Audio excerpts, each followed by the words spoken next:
ஏசாயா எழுதின தீர்க்க தரிசன புஸ்தகம் 44:3. தாகம் உள்ளவன் மேல் தண்ணீரையும் வறண்ட நிலத்தின் மேல் ஆறுகளையும் ஊற்றுவேன். உன் சந்ததியின் மேல் என் ஆவியையும் சந்தானத்தின் ஆசீர்வாதத்தை ஊற்றுவேன். தேவனுடைய பிள்ளைகளுக்கு ஒரு தாகம் இருக்குது. அப்ப தாகம் உள்ளவன் மேல் தான் அண்ணா சில தண்ணீரை ஊற்றுவார். அதாவது தண்ணீர் என்று சொல்லும் பொழுது பிரியமானவர்களே, அது பரிசுத்த ஆவியினுடைய தண்ணீரை அப்படின்னு விளக்கங்கள் நிறைய இருக்கிறது. அப்ப தாகம் உள்ளவன் மேல் என்ன செய்கிறாரு? அவர் அளவில்லாமல் அவருடைய பரிசுத்த ஆவியாகிய அந்த ஜீவன் தண்ணீரை ஊற்றுவார். வறண்ட நிலத்தின் மேல் ஆறுகளை என்ன செய்வாரு? உண்டாக்குவார். வறண்டு போய் இருக்கிற இடங்களிலே, காஞ்சி போய் இருக்கிற இடங்களிலே அவர் என்ன செய்கிறாரா? ஆறுகளை ஊற்றுவேன் என்று சொல்லுகிறார். அது மாத்திரமல்ல, உன் சந்ததியின் மேல் என் ஆவியையும். யாருடைய ஆவியை? கர்த்தருடைய ஆவியை. சந்ததியின் மேலே கர்த்தருடைய ஆவியை ஊற்றுவார். அவர் சந்ததியின் மேல் அல்ல, சந்தானத்தின் மேல், அதாவது பிள்ளைகளின் மேலும் அவர் ஆசீர்வாதத்தை ஊற்றுவேன் என்று சொல்லுகிறார். ஹல்லேலூயா. அப்போ ஒரு சந்ததியின் மேல அவர் ஆவியையும், ஒரு சந்தானத்தின் மேல கர்த்தருடைய ஆசீர்வாதத்தை ஊற்றுகிற தேவன். அப்போ கர்த்தருடைய பிள்ளைங்க இந்த ஆசீர்வாதத்தை பெற்றுக்கொள்ள வேண்டும் என்று சொன்னால், இந்த ஆசீர்வாதம் அவர்களுக்கு ஜீவ ஊற்றாய் கடந்து வர வேண்டுமானால், அவர் ஜீவகாலம் எல்லாம் சந்ததியின் மேலும் சந்தானத்தின் மேலும் கர்த்தருடைய ஆவியும் கர்த்தருடைய ஆசீர்வாதத்தை ஊற்ற வேண்டும் என்று சொன்னால் நமக்கு ஒரு தாகம் இருக்கணும். மான்கள் நீரோடை வாஞ்சிக்கிறது போல நமக்கு என்ன செய்யணும்? ஒரு தாகம் இருக்கணும். சபையை குறித்து ஒரு தாகம் இருக்கும், ஊழியத்தை குறித்து ஒரு தாகம் இருக்கும், ஜெபம் பண்ணுவதில் ஒரு தாகம் இருக்க வேண்டும், வேதத்தை வாசிப்பதில் ஒரு தாகம் இருக்க வேண்டும், சபையின் காரியத்திலே பங்கு பெற, ஊழியத்தின் காரியத்திலே பங்கு பெற நம் தாகம் இருக்க வேண்டும். சபையில் நடக்கிற உபவாசங்களிலே, ஜெபங்களிலே, ஸ்பெஷல் ஆராதனைகள் எல்லாம் நாம் ஒரு தாகத்தோடு கடந்து வரும்போது அவர் ஒரு சட்டத்தின் மேல், ஒரு சந்தானத்தின் மேல் ஆசீர்வாதத்தை ஊற்றுவார். நீ செழித்திருக்கும்படி செய்வார். நீ குடியிருக்கிற இடங்களிலே நீங்கள் செழித்து சம்பூர்ணமான ஆசீர்வாதத்தை பெறும்படி கர்த்தர் கிருபை செய்ய வல்லவராய் இருக்கிறார். அப்ப நமக்கு என்ன இருக்கணும்? தாகம் இருக்கணும். அதான் சங்கீதம் 42 2வது வசனத்தையும் 3வது வசனத்தையும் வாசிக்கின்ற பொழுது, என் ஆத்துமா தேவன் மேல், ஜீவன் உள்ள தேவன் மேலே தாகமாய் இருக்கிறது. நான் எப்பொழுது தேவனுடைய சந்நிதியில் வந்து நிற்பேன்? உன் தேவன் எங்கே என்று அவர்கள் நாள்தோறும் எடுத்து சொல்லுகிறபடினாலே இரவும் பகலும் என் கண்ணீரே எனக்கு உணவாயிற்று. அல்லேலூயா. அப்ப நாள்தோறும் கர்த்தரை நாம் தேடும் போது நமக்கு கண்ணீர் நம்முடைய வாழ்க்கையில உணவாய் காணப்பட வேண்டும். அப்ப கர்த்தரை தேடுகிற பிள்ளைங்க, தாகமுள்ள பிள்ளைங்க, அந்த வாஞ்சை உள்ள பிள்ளைங்க, விருப்பமுள்ள பிள்ளைங்க இரவும் பகலும் கண்ணீரோடு கர்த்தரை என்ன செய்யணும்? வாஞ்சையோடு தாகத்தோடு தேடுகிற பிள்ளைங்க வாழ்க்கையில கர்த்தர் உன் சந்ததியில், ஒரு சந்தானத்தோட ஆசீர்வாதத்தை ஊற்றுவார். ஆபிரகாமுக்கு தேவன் பிரியமானவர்களே ஒரு பெரிய ஆசீர்வாதத்தை தந்தார். ஒரு பெரிய ஆசீர்வாதத்தை தந்தார். எப்பொழுது அவர் தந்தார்னா, ஆபிரகாம் உயிர் உள்ள உயர்ந்தான பலியை செலுத்தினார். High quality sacrifice.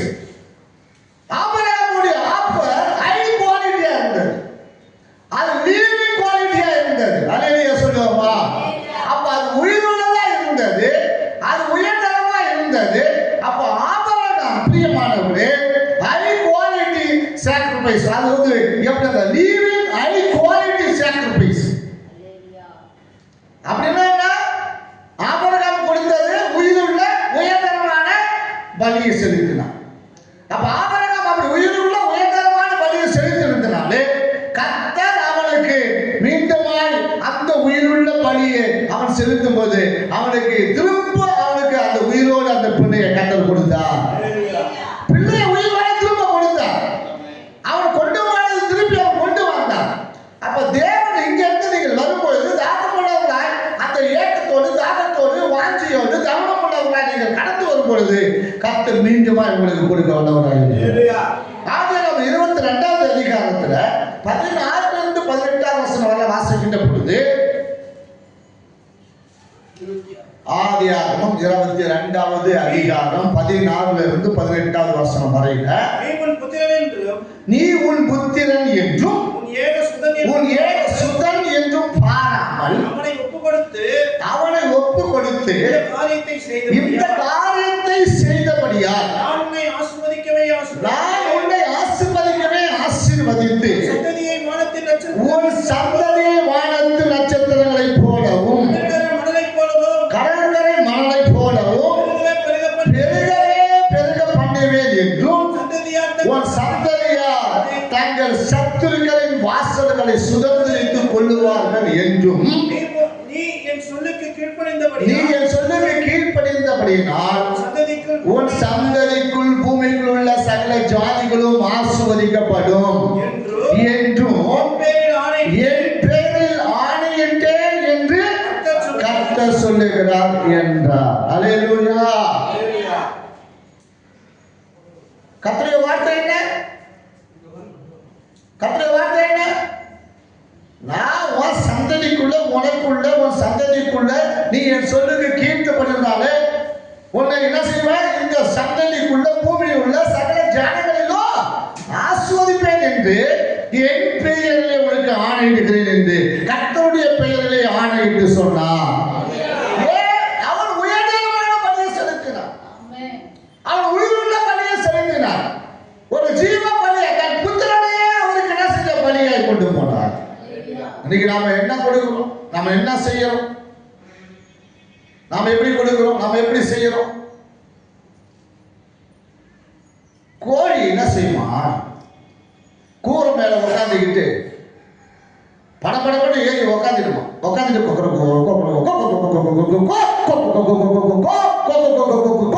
எதுக்கு? தோல் முட்டை விட்டதுனால.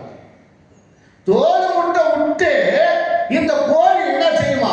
ஊரே கூட்டி சொல்லுமா, நான் ஒரு தோல் முட்டை விட்டுட்டேன், நான் ஒரு தோல் முட்டை விட்டுட்டேன், நான் ஒரு தோல் முட்டை விட்டுட்டேன் அப்படின்னு. அதுபோல தான் இன்னைக்கு அநேக தேவ பிள்ளைகள் நான் கொடுத்தேன், நான் கொடுக்கிறேன், நான் கொடுத்தேன், நான் கொடுத்தேன். அப்புறம் கொடுத்துட்டு சொல்லுவாங்க, இது யாருக்கும் சொல்லாதீங்க அப்படி. ஏன்னா அது சொல்லணும். அவங்க கொடுக்கறதுனா ஐயா இது யாருக்கும் சொல்லாதீங்க அப்படின்னுவாங்க. ஏன்னா அதை நீங்க சொல்லணும் அப்படின்னு. இப்படி நாம கொடுக்கிறது எல்லாம் உயிருள்ளதா இருக்குதா, நன்மையா இருக்கா, ஆசிரமா இருக்கா, தேவனுக்கு உகந்ததா இருக்கா, தேவனுக்கு பிரியமா இருக்கா, அதை பார்க்கணும். யாருக்காக? கர்த்தருடைய மேன்மைக்காக, கர்த்தருடைய மகிமைக்காக நாம் கொடுக்கிறோமா என்று நாம் பார்க்க வேண்டும். அல்லேலூயா. நான் கொடுத்த தோல் முட்டை போல என்ன செய்யக்கூடாது. ஆமா, நான் கொடுத்தது சாப்பிட கட்டுறது, நான் கொடுத்தது தான் வாடகை, நான் கொடுத்தது தான் படிக்க வச்சேன், நான் கொடுத்தது தான் இப்படி ஊழியர் செய்யறாரு. ஆபிரகாம் தன் குமாரனையே பலியாய் செலுத்த கொண்டு போனார். கர்த்தர் சொன்னார், உன் குமாரனை கொடு அப்படின்னா. கிட்டத்தட்ட 100 வயசு, 100 வயசுல அவன் ஒரு பிள்ளையை பெற்று எடுத்தான். அந்த 100 வயசுல அவர் கொடுத்த பிள்ளைய திருப்பி கர்த்தர் கேட்ட பொழுது ஆபிரகாம் ஒரு மறுப்பு தெரிவிக்கவே இல்லை. ஒரு மறுப்பு தெரிவிக்கல. இந்த நேரம் பாச காணிக்க காணிக்க காணிக்க பாச எந்த நேரம் சாப்பா கட்டணும் சொல்லிட்டே இருக்கிறாரா அப்படின்னு நம்மள சொல்லக்கூடாது. நீங்க சொல்ல மாட்டீங்க, சொல்லவங்க அப்படி சொல்லுவாங்க. நீங்களும் நல்ல பிள்ளைங்க, நீங்களும் தங்கமான, ஏன் நீங்களும் தங்கமான பிள்ளை இல்லையா? நீங்களும் நல்ல பிள்ளை இல்லைங்களா? நீங்களும் நல்ல பிள்ளைங்க.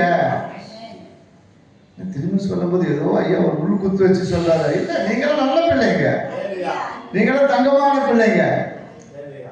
ஏன் நீங்க சொல்ல மாட்டீங்க? ஐயோ, அதையும் நான் சொன்னதான் சொல்றீங்க உங்களுக்கு. கர்த்தருடைய சொல்லுக்கு கீழ்ப்படுகிற எல்லா பிள்ளைமே யாரு? நல்ல பிள்ளைங்க, தங்கமான பிள்ளைங்க. அப்ப நீங்க யாரா மாறணும்? நல்ல பிள்ளை, செல்ல பிள்ளையா, நல்ல பிள்ளை என்று ஏதோ ஒரு பாட்டு பாடுவாங்க. ஆனா எனக்கு பாடத்தான் வரல அந்த பாட்டு. ஆமாங்க, எல்லாத்துக்கும் ஆமா போது. ஆனா அந்த பாட்டு உனக்கு தெரியாதுங்க.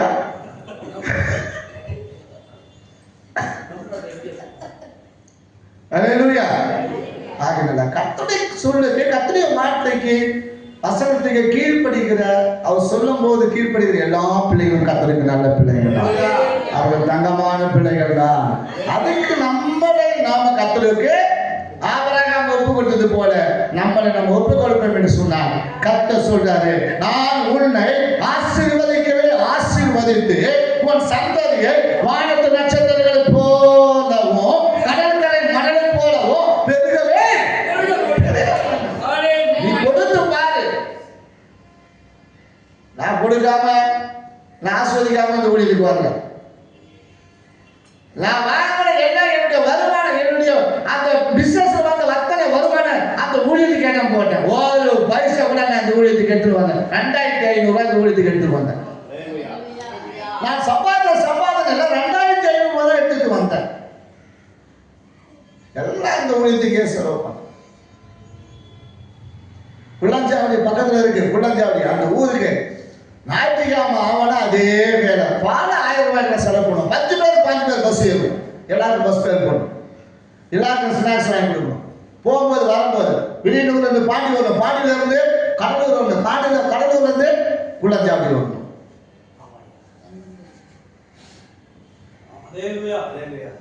அவ்வளவுதான்.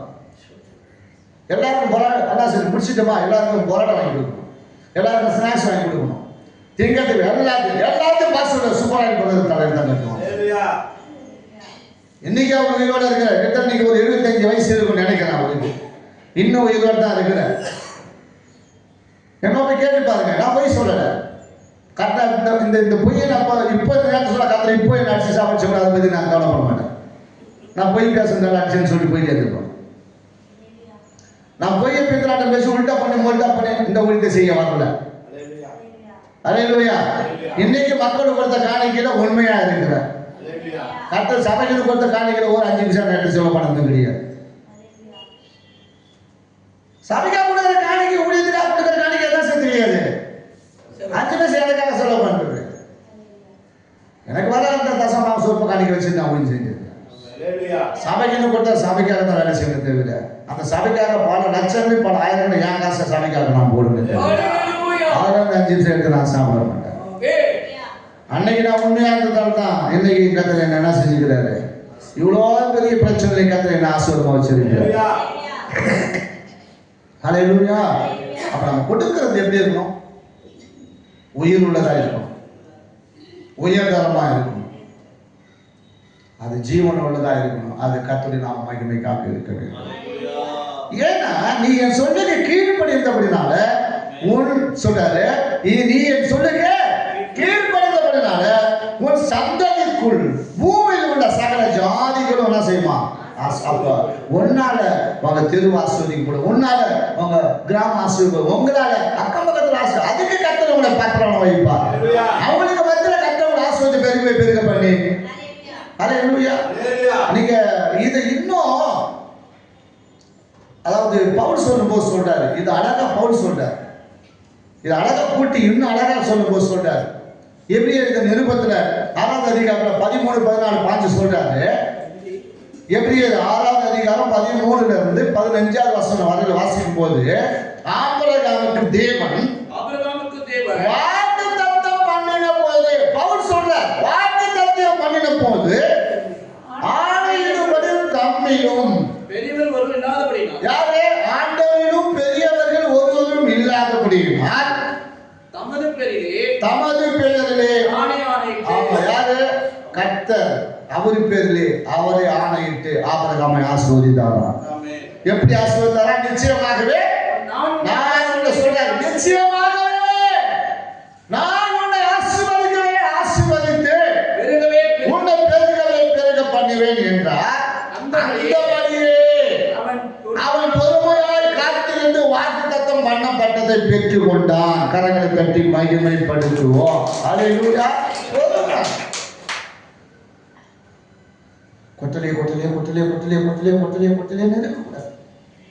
சொல்லிட்டாரு எங்க வரல அப்படி நம்ம ஒத்தையில பிடிச்சிட்டு செய்யக்கூடாது.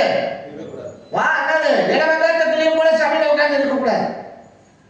இளவங்காத்த கிளி கதை தெரியுமா உங்களுக்கு? நல்ல அழகாக செஞ்சுதான். ஒரு கிளி உட்காரும் போது நல்ல ஒரு படம் நல்ல பச்சை பச்சேன்னு தங்க கலர் என்ன செஞ்சுதான் வந்தது. இளவ மரத்துல உட்காந்துருக்கு. அந்த கிளியா சேர்ந்து இது படுக்கும் படுக்கும் படுக்கும் படுக்கும் என்ன செஞ்சிருந்தா உட்காந்துட்டே இருக்கு. அது வந்தது படுத்து வந்தது வந்தது வந்தது வந்தது வந்தது வந்தது காஞ்சது வெடிச்சு போச்சு, பஞ்சாய் போச்சு. அதே போல நம்ம ஒத்தே அடியை முடிச்சுக்கிட்டு நம்ம சொன்னாரு கிடைக்கல கிடைக்கல கிடைக்கல கிடைக்கல நம்ம குறை சொல்லிட்டு இருக்கக்கூடாது. ஆண்டவரை வேதனைப்படுத்தக்கூடாது, ஆண்டவரை துக்கப்படுத்தக்கூடாது, ஆண்டவரை கோபப்படுத்தக்கூடாது. ஆண்டவர் சொன்னதுதான் ஒன்ன சொன்னார். அவருக்கு என்ன சொன்ன? ஆபிரகாமுக்கு என்ன சொன்னாரு? தன்னிலும் ஒருவரும் பெரியவரும் இல்லாததை கண்டு தன்னிலே ஆணையிட்டு நான் உன்னை என்ன செய்வேன் சொன்ன? நிச்சயமாகவே ஆசீர்வதித்து உன்னை பெருகவே பெருக பண்ணுவேன். அந்தபடியா என்ன செஞ்சாரு? பொறுமையோட காத்திருந்து வாக்கு தத்தம் மனதை பெற்றுக்கொண்டார். நமக்கு கொடுக்கிற வாக்கு தத்தங்கள், நமக்கு கொடுக்கிற தரிசனங்கள், நமக்கு கொடுக்கிற வெளிப்பாடுகள் நம்ம பொறுமையா இருந்து அவைகளை பெற்றுக்கொள்ள வேண்டும். அப்படி பெற்றுக்கொள்ளக்கூடிய பிள்ளைகளின் வாழ்க்கையில தேவன் என்ன காரியம் செய்வார் என்று நீங்கள் பார்க்கின்ற பொழுது அவர் தம்மிலே அவர் ஆணையிட்டு உங்களை நிச்சயமாகவே என்று சொல்லி ஆசீர்வதிப்பார்.